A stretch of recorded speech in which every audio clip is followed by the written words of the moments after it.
10ನೇ ತರಗತಿಯ ಸಮಾಜ ವಿಜ್ಞಾನದಲ್ಲಿ ಈಗಾಗಲೇ ನಾವು ಪ್ರಥಮ ಸಂಕಲನಾತ್ಮಕ ಅಂದರೆ SA1 ಕ್ವಶನ್ ಪೇಪರನ್ನು ಹಾಕಿದ್ದೀವಿ.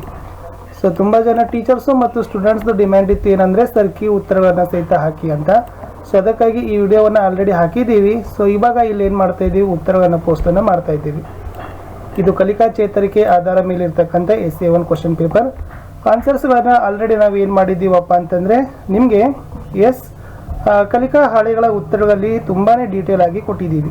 ಸೊ ಆದರೂ ಈ ಕ್ವಶನ್ ಪೇಪರನ್ನು ಸೆಟ್ ಮಾಡಿದ್ದೀವಿ ಅಂತಂದರೆ ಕೀ ಆನ್ಸರ್ಸನ್ನು ತುಂಬ ಜನ ಬೇಡ್ತಾ ಇರೋದ್ರಿಂದ ಇವತ್ತು 8th ನಾವು SS ಅಲ್ಲಿ ಕ್ವಶನ್ ಪೇಪರ್ಸ್ಗೆ ಆನ್ಸರ್ಸ್ಗಳನ್ನು ಪೋಸ್ಟನ್ನು ಮಾಡ್ತಾ ಇದ್ದೀವಿ. ಹೊಸಬರಾಗಿದ್ದರೆ ಚಾನಲನ್ನು ಸಬ್ಸ್ಕ್ರೈಬ್ ಮಾಡಿ, ಜೊತೆಗೆ ಬೆಲ್ ಐಕಾನನ್ನು ಒತ್ತಿ. ಇದರಿಂದ ಮುಂಬರ್ತಕ್ಕಂಥ ವಿಡಿಯೋಗಳ ನೋಟಿಫಿಕೇಶನ್ ತಮಗೆ ಮೊದಲಿಗೆ ಸಿಗುತ್ತೆ. ವಿಡಿಯೋವನ್ನು ಲೈಕ್ ಮಾಡಿ, ನೀವು ಬಳಸ್ತಕ್ಕಂಥ ಸೋಷಿಯಲ್ ಮೀಡಿಯಾ ಪ್ಲ್ಯಾಟ್ಫಾರ್ಮ್ಗಳಲ್ಲಿ ಈ ವಿಡಿಯೋ ಲಿಂಕನ್ನು ಹೆಚ್ಚು ಶೇರ್ ಮಾಡಿ ಅಂತ ಹೇಳ್ತಾ, ಸೊ ಹಿಂದಿಯಲ್ಲಿನೂ ಕೂಡ ನಾವೇನು ಮಾಡಿದ್ದೀವಿ, ಕ್ವಶನ್ ಪೇಪರ್ ಹಾಕಿದ್ದೀವಿ, ಆನ್ಸರ್ಸನ್ನು ಸಹಿತ ಹಾಕ್ತೀವಿ ಅಂತ ಹೇಳ್ತೀನಿ. ಸೊ 8th NMMS ವಿಡಿಯೋಗಳನ್ನು ನೋಡಿ.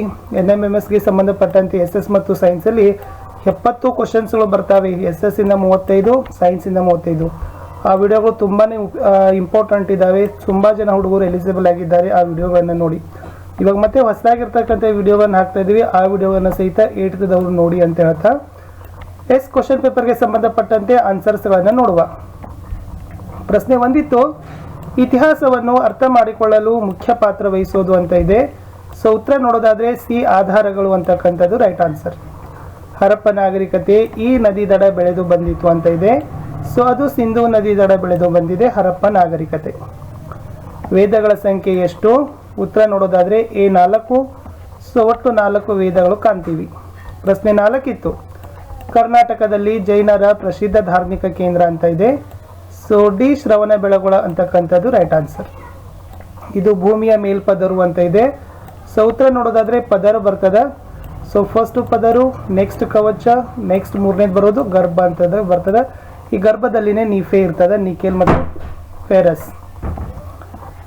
ಬಯೋಸ್ಪಿಯರ್ ಅಂದರೆ ಏನು ಅಂತ ಕೇಳಿದ್ದಾರೆ. ಜೀವಗೋಳಕ್ಕೆ ಬಯೋಸ್ಪಿಯರ್ ಅಂತ ಕರೀತಾರೆ. ಇಷ್ಟು ಬಹು ಆಯ್ಕೆ ಪ್ರಶ್ನೆಗಳಲ್ಲಿ 4 ಆಯ್ಕೆಗಳಲ್ಲಿ ಸರಿಯಾದ ಆಯ್ಕೆಯನ್ನು ಗುರುತಿಸಿ ಕ್ರಮಾಕ್ಷರದೊಂದಿಗೆ ಬರೀತಕ್ಕಂಥ ಪ್ರಶ್ನೆಗಳಿಗೆ ಉತ್ತರ ಆಯಿತು. ಇವಾಗ ಒಂದೊಂದು ವಾಕ್ಯದಲ್ಲಿ ಉತ್ತರಗಳನ್ನು ನೋಡೋಣ. ಸುನಾಮಿ ಅಂದರೆ ಏನು ಕ್ವಶನ್ ಇತ್ತು. ಉತ್ತರ ನೋಡೋದಾದರೆ ಅತ್ಯಂತ ಪ್ರಬಲವಾದ ಸಮುದ್ರದ ಅಲೆಗಳಿಗೆ ಸುನಾಮಿ ಅಂತ ಕರೀತಾರೆ. ಪ್ರಶ್ನೆ 8, ವಿಶ್ವಸಂಸ್ಥೆಯ ಒಡಂಬಡಿಕೆ ಪ್ರಕಾರ ಎಷ್ಟು ವರ್ಷದೊಳಗಿನವರನ್ನು ಮಕ್ಕಳೆಂದು ಪರಿಗಣಿಸಲಾಗಿದೆ? ಉತ್ತರ ನೋಡೋದಾದರೆ 18 ವರ್ಷದೊಳಗಿನವರನ್ನು ಅಂತಕ್ಕಂಥದ್ದು ಸರಿಯಾದ ಉತ್ತರ ಇತ್ತು. ಪ್ರಶ್ನೆ 9, DD ಇದರ ವಿಸ್ತೃತ ರೂಪ ಏನು ಅಂತ ಕೇಳಿದ್ದಾರೆ. ಉತ್ತರ ನೋಡೋದಾದರೆ ಅದನ್ನು ಬ್ಯಾಂಕ್ ಹುಂಡಿ ಅಥವಾ ಡಿಮಾಂಡ್ ಡ್ರಾಫ್ಟ್ ಅಂತ ಕರೀತಾರೆ. ಪ್ರಶ್ನೆ 10, ನಂದರ ನಂತರ ಆಡಳಿತಕ್ಕೆ ಯಾರು ಬರ್ತಾರೆ ಅಂತ ಕೇಳಿದ್ದಾರೆ. ಸೊ ನಂದರ ನಂತರ ಆಡಳಿತಕ್ಕೆ ಬಂದವರೇ ಮೌರ್ಯರು. ಜಿನ ಪದದ ಅರ್ಥ ಏನು ಕೇಳಿದ್ದಾರೆ. ಸೊ ಜಿನ ಅಂದರೆ ಮೋಹವನ್ನು ಗೆದ್ದವನು ಅಂತ ಅರ್ಥ ಬರ್ತದೆ. ಪ್ರಶ್ನೆ 12, ನಾಗರಿಕತೆಗಳೆಲ್ಲವೂ ನದಿ ತೀರದಲ್ಲೇ ಹುಟ್ಟಲು ಕಾರಣವೇನು ಅಂತ ಕೇಳಿದ್ದಾರೆ. ಉತ್ತರ, ನಾಗರಿಕತೆಗಳ ಬೆಳವಣಿಗೆಗೆ ಅವಶ್ಯಕವಾದ ಅಂಶಗಳು ನದಿ ತೀರದಲ್ಲೇ ಸಿಗ್ತವೆ. ಸೊ ಆ ಕಾರಣಕ್ಕಾಗಿ ಎಲ್ಲ ನಾಗರಿಕತೆಗಳು ನದಿ ತೀರದಲ್ಲೇ ಹುಟ್ಟಿ ಬೆಳೆದಿದ್ದಾವೆ. ಪ್ರಶ್ನೆ ಇಷ್ಟು ಒಂದು ವಾಕ್ಯದಲ್ಲಿ ಉತ್ತರ ಬರೀತಕ್ಕಂಥ ಪ್ರಶ್ನೆಗಳು ಅದು. ಇನ್ನು 2-3 ವಾಕ್ಯಗಳಲ್ಲಿ ಉತ್ತರಗಳಿಗೆ ಪ್ರಶ್ನೆಗಳಿಗೆ ನಾವೇನು ಮಾಡಬೇಕು, ಉತ್ತರಗಳನ್ನು ಬರೀಬೇಕು. ಕನಿಷ್ಠ ಪಕ್ಷ 2ರಿಂದ 3 ಅಂಶಗಳನ್ನು ಬರೀಬೇಕು. ಏನು ಕೇಳಿದ್ದಾರೆ 13ನೇ ಪ್ರಶ್ನೆಯಲ್ಲಿ, ಸಾಹಿತ್ಯ ಆಧಾರಕ್ಕೆ ಮತ್ತು ಪ್ರಾಕ್ತನ ಆಧಾರಗಳಿಗೆ 2 ಉದಾಹರಣೆಗಳನ್ನು ಕೊಡಿ ಅಂತ ಕೇಳಿದ್ದಾರೆ. ಸಾಹಿತ್ಯ ಆಧಾರಗಳಲ್ಲಿ ಮೆಗಸ್ತಾನಿಸನ ಇಂಡಿಕಾ, ಪಾಹಿಯಾನನ ಗೋಖೋಕಿ. ಪ್ರಾಕ್ತನ ಆಧಾರಗಳಲ್ಲಿ ನಾವು ಹಲ್ಮಿಡಿ ಶಾಸನ ತಗೋಬಹುದು ಮತ್ತು ಐಹೊಳೆ ಶಾಸನಗಳನ್ನು ಬರೀಬಹುದು. ಇಲ್ಲಿ 14ನೇ ಪ್ರಶ್ನೆ ಇದೆ, ಈ ಘಟನೆಗಳನ್ನು ಕಾಲರೇಖೆಯಲ್ಲಿ ಗುರುತಿಸಿ ಅಂತ ಕೇಳಿದ್ದಾರೆ. ಸೊ ಇದನ್ನು ಹೇಗೆ ಬರ್ತದೆ ಅಂತಂದರೆ 1947ರಲ್ಲಿ ಏನಿದೆಪ್ಪ ಅಂತಂದರೆ ಭಾರತ ಸ್ವಾತಂತ್ರ್ಯಗೊಂಡ ವರ್ಷ ಇದೆ. ಅದ್ರ ಕೆಳಗಡೆ ಒಂದು ಗೆರೆ ಹಾಕಿ ಇಲ್ಲಿ 1900 ಅಂತ ಬರ್ಕೊಡ್ರಿ. ಓಕೆ, ಸೊ ನೆಕ್ಸ್ಟ್ ಇಲ್ಲಿ 2000 ಅಂತ ಬರ್ಕೊಡ್ರಿ. ಮಧ್ಯದಲ್ಲಿನೇ ಎಷ್ಟು ಬರುತ್ತೆ, 1950 ಅಂತ ಬರುತ್ತೆ. ಸೊ 1950ರ ಹಿಂದಗಡೆನೇ ಏದು ಬರ್ಬೋದು, ಇಲ್ಲೇ ಬರೋದು 1947, 1947. ಇದು ಭಾರತ ಸ್ವಾತಂತ್ರ್ಯಗೊಂಡ ವರ್ಷದ ಕಾಲರೇಖೆ ಆಯಿತು. ಈ ಥರ ಬರಿಬೇಕು. ಇನ್ನು ಪ್ರಥಮ ಸ್ವಾತಂತ್ರ್ಯ ಸಂಗ್ರಾಮ ಬಂದಿರತಕ್ಕಂಥದ್ದು 1857. ಅದು ಕೂಡ ತುಂಬ ಸಿಂಪಲ್ ಇದೆ. ಸೊ ಅದನ್ನು ಕೂಡ ಒಂದು ಕಾಲರೇಖೆ ಗುರುತಿಸಿ. ಇಲ್ಲಿ 1800 ಅಂತ ಬರ್ಕೊಡ್ರಿ, ಇಲ್ಲಿ 1900, ಮಧ್ಯದಲ್ಲೇ ಬರೋದು 1850. ಆ್ಯಕ್ಚುಲಿ ಅದು ಮಾನಗಳನ್ನು ಹಾಕ್ಕೊಳ್ಬೇಕು, 10 ವರ್ಷಕ್ಕೆ ಒಂದೊಂದು ಸಾರಿ 1810, 1820, 1830, 1840 ಈ ಥರ ಇರಬೇಕದು. ಸೊ ಇಲ್ಲೇ ಬರೋದು ಏನಪ್ಪ ಅಂತಂದರೆ 1857. ಸೊ ಈ ಥರ ತಾವೇನು ಮಾಡಬೇಕು, ಕಾಲರೇಖೆಗಳನ್ನು ಎಳಿತಕ್ಕಂಥದ್ದು, ಗುರುತಿಸ್ತಕ್ಕಂಥದ್ದನ್ನು ಕಲಿಬೇಕಿತ್ತು. ಇಲ್ಲಿ ಇನ್ನೊಂದು ಪ್ರಶ್ನೆ ಇತ್ತು 14ರಲ್ಲೇನೆ, ಹಳೆ ಕಾಲದ ಮತ್ತು ಇಂದಿನ ಕಾಲದ ಕೃಷಿ ಉಪಕರಣಗಳಿಗೆ ಎರಡೆರಡು ಉದಾಹರಣೆಗಳನ್ನು ಬರೀಬೇಕಿತ್ತು. ನಾವು ಹಳೆ ಕಾಲದಲ್ಲಿ ಜಾನುವಾರುಗಳಾಯಿತು, ಮನುಷ್ಯರಾಯಿತು, ಎತ್ತಿನ ಬಂಡಿ ಆಯಿತು, ಇವೆಲ್ಲ ಏನು ಮಾಡ್ತಿದ್ದೀವಿ, ನೇಗಿಲುಗಳನ್ನು ಬಳಸ್ತಿದ್ದೀವಿ. ಸೊ ಇವತ್ತು ಹಿಂದಿನ ಕಾಲದ ಕೃಷಿ ಉಪಕರಣಗಳನ್ನು ನೋಡೋದಾದರೆ ನಮಗೆ ಯಾಂತ್ರಿಕ ಕೂರಿಗೆಗಳು ಬರ್ತವೆ, ಕಲ್ಟಿವೇಟರ್ಗಳು ಬರ್ತವೆ, ಟ್ರ್ಯಾಕ್ಟರ್ಗಳು ಬರ್ತವೆ. ಇವೆಲ್ಲ ಏನಪ್ಪ ಅಂತಂದರೆ ಇಂದಿನ ಕಾಲದ ಕೃಷಿ ಉಪಕರಣಗಳು ಆಗಿದ್ದಾವೆ.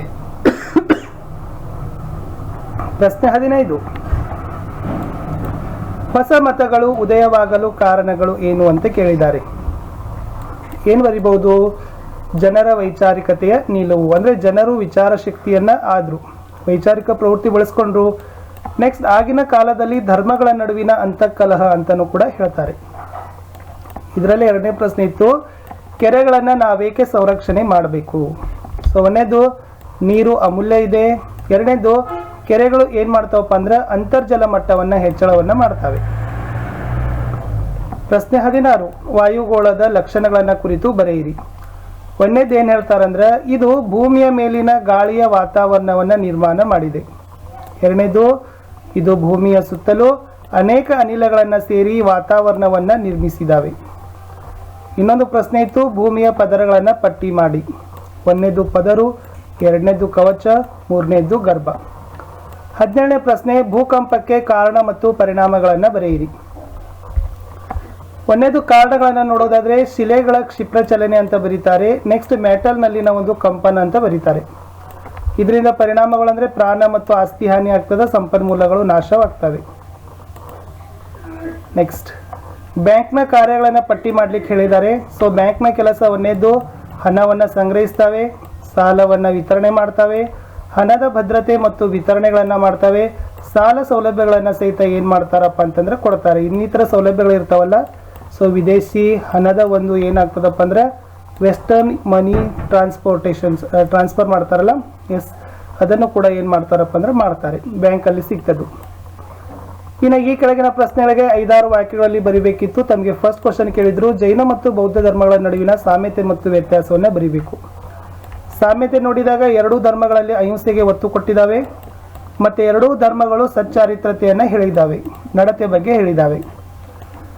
ಬಟ್ ವ್ಯತ್ಯಾಸಗಳಲ್ಲಿ ನೋಡಿದಾಗ ಜೈನ ಧರ್ಮಗಳಲ್ಲಿ ತ್ರಿರತ್ನಗಳು ಬರ್ತಾವ, ಬೌದ್ಧ ಧರ್ಮದಲ್ಲಿ 6 ಸತ್ಯಗಳು ಬರ್ತಾವ. ಜೈನ ಧರ್ಮಗಳಲ್ಲಿ ಪಂಚತತ್ವಗಳಿದ್ದಾವ, ಬೌದ್ಧ ಧರ್ಮದಲ್ಲಿ ಅಷ್ಟಾಂಗ ಮಾರ್ಗಗಳು ಇದ್ದಾವೆ. ಇದು ವ್ಯತ್ಯಾಸ ಇತ್ತು. ಇನ್ನು ಭಾರತ ಸಂವಿಧಾನದಲ್ಲಿ ಮಕ್ಕಳ ಹಕ್ಕುಗಳ ರಕ್ಷಣೆಗೆ ಒದಗಿಸಿರುವ ಹಕ್ಕುಗಳನ್ನು ಪಟ್ಟಿ ಮಾಡಿ ಅಂತ ಇದೆ. ಈ 3 ಹಕ್ಕುಗಳು ತುಂಬ ಇಂಪಾರ್ಟೆಂಟ್ ಇದೆ. ಬದುಕುವ ಹಕ್ಕು, ರಕ್ಷಣೆಯ ಹಕ್ಕು, ವಿಕಾಸ ಹೊಂದುವ ಮತ್ತು ಭಾಗವಹಿಸುವ ಹಕ್ಕು ಅಂತಕ್ಕಂಥದ್ದು ಸೊ ಮೋಸ್ಟ್ ಇಂಪಾರ್ಟೆಂಟ್ ಆಗಿರ್ತಕ್ಕಂಥ ಮಕ್ಕಳ ಹಕ್ಕುಗಳು ಆಗಿದ್ದವು. ಸೊ ಇಷ್ಟಿತ್ತು ವಿದ್ಯಾರ್ಥಿಗಳೇ 8ನೇ ತರಗತಿಯ ಸಮಾಜ ವಿಜ್ಞಾನದಲ್ಲಿ SA1 ಕ್ವಶನ್ ಪೇಪರ್ನ ಒಂದು ಕೀ ಆನ್ಸರ್ಸ್ಗಳನ್ನು. ಸೊ ಮತ್ತೆ ಸಿಗ್ತೀನಿ ಹೊಸದಾಗಿರ್ತಕ್ಕಂಥ ಮತ್ತೊಂದು ವಿಡಿಯೋದಲ್ಲಿ. ದಯಮಾಡಿ ವಿಡಿಯೋನ ಲೈಕ್ ಮಾಡಿ, ನೀವು ಬಳಸ್ತಕ್ಕಂಥ ಸೋಷಿಯಲ್ ಮೀಡಿಯಾ ಪ್ಲಾಟ್ಫಾರ್ಮ್ಗಳಲ್ಲಿ ಈ ಲಿಂಕನ್ನು ಹೆಚ್ಚು ಶೇರ್ ಮಾಡಿ. Thank you.